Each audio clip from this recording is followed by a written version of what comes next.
ओम नमः शिवाय। हर हर महादेव। जय शिव शंभू। क्या कारण है कि आपके जीवन में इतने दुख खत्म होने का नाम नहीं लेते?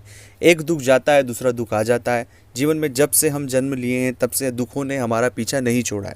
ऐसा क्यों हमारे साथ बार बार हो रहा है? हम बहुत से उपाय करते हैं, बहुत से हल करते हैं, और हम तो जाने और अनजाने में कभी भी किसी व्यक्ति का बुरा नहीं करना चाहते, लेकिन फिर भी हमारे हिस्से में दुख क्यों है और इन दुखों से कैसे छुटकारा मिलेगा? आखिरकार हमें विस्तार से ये चीज़ें बताएं, आप समझें, और इस पूरी जो घटनाक्रम हमारे साथ जीवन में हो रहा है दुखों को लेकर, ऐसा क्यों? और जब हम उन बुरे लोगों को देखते हैं, जो लोग बहुत बुरे हैं, ख़राब हैं, लेकिन उनके जीवन में सब चीज़ें बेहतर होती जाती है, हमें समझ ही नहीं आती कि ईश्वर का क्या न्याय है। और हम बहुत हताश और निराश हो जाते हैं। हमारे मन में कई सारे प्रश्न शुरू हो जाते हैं कि हमारे जीवन में इतना दुख, इतना पीड़ा क्यों है? हम तो हमेशा चीज़ों को लेकर बेहतर करना चाहते हैं। इस पूरे प्रश्न का जवाब मिलेगा, और अगर ऐसी परिस्थिति से आप जूझ रहे हैं तो ज़रूर इस वीडियो को पूरा और अंत तक देखकर इन दुखों से आपको छुटकारा मिलेगा, एक सही रास्ता मिलेगा, एक सही मार्गदर्शन मिलेगा, जिससे आपके जीवन में कई सारे सकारात्मक बदलाव आपको देखने को मिलेगा।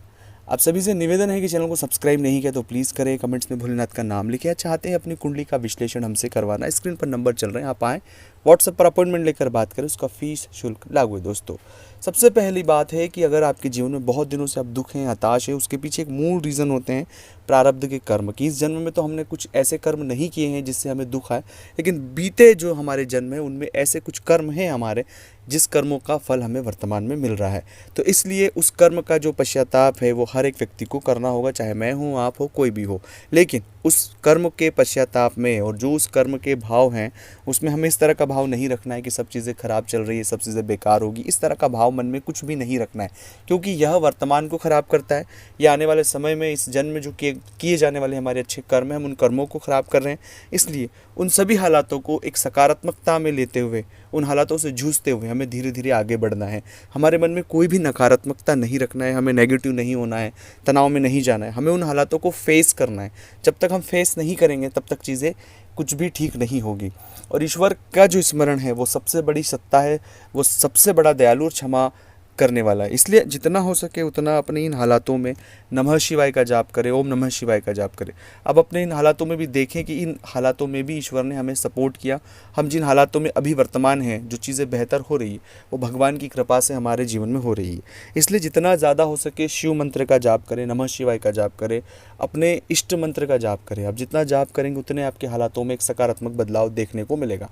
लेकिन कहीं भी नकारात्मक नहीं होना है, कहीं भी आपको बहुत ज़्यादा डिप्रेशन, तनाव या इस तरह की नेगेटिविटी में नहीं जूझना है। जो हालात है उन्हें फेस करना है, खुद को शांत रखना है। जो हमारा कर्म आप कर रहे हैं उन्हें पूरे डेडिकेशन के साथ उस कर्म को करते जाएं।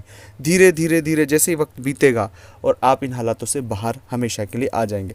लेकिन वर्तमान अगर आप अपनी परिस्थितियों में आप विचलित होंगे, आप अपने मन को भ्रमित करेंगे, आप बहुत परेशान होंगे, हताश होंगे, निराश होंगे, तो एक गलत डिसीजन आपके जीवन को पूरा बदल सकता है। तो इसलिए मेरा निवेदन है कि ऐसे हालातों में नमः शिवाय का जाप करें, खुद को धैर्य रखें, अपने हालातों को बहुत डीप ऑब्जर्वेशन करें कि कहाँ सही है, क्या गलत है। जितना हो सके कम बोले, कम बोलने की कोशिश करें, चीज़ों को समझने की कोशिश करें। अपने बुरे हालात हर एक व्यक्ति के सामने व्यक्त नहीं करें। जो भी चीज़ों के लिए एक जो नया रास्ता है उस रास्ते की तरफ आप जाएँ।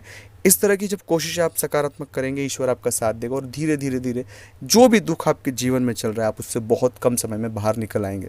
अपने अंदर, अपने आसपास, अपने घर के आसपास जो भी शिवालय हो, 2 वक्त शिवालय ज़रूर जाएं। ओम नमः शिवाय का जाप जितना हो सके उतना जाप करें। आपके जीवन में बहुत कम समय में वो बदलाव देखने को मिलेगा जिसके बारे में आपने कभी सोचा नहीं होगा। तो अगर ये वीडियो अच्छा लगा तो लाइक करना, शेयर करना, कमेंट्स करना। मिलते हैं अगले वीडियो में। ओम नमः शिवाय।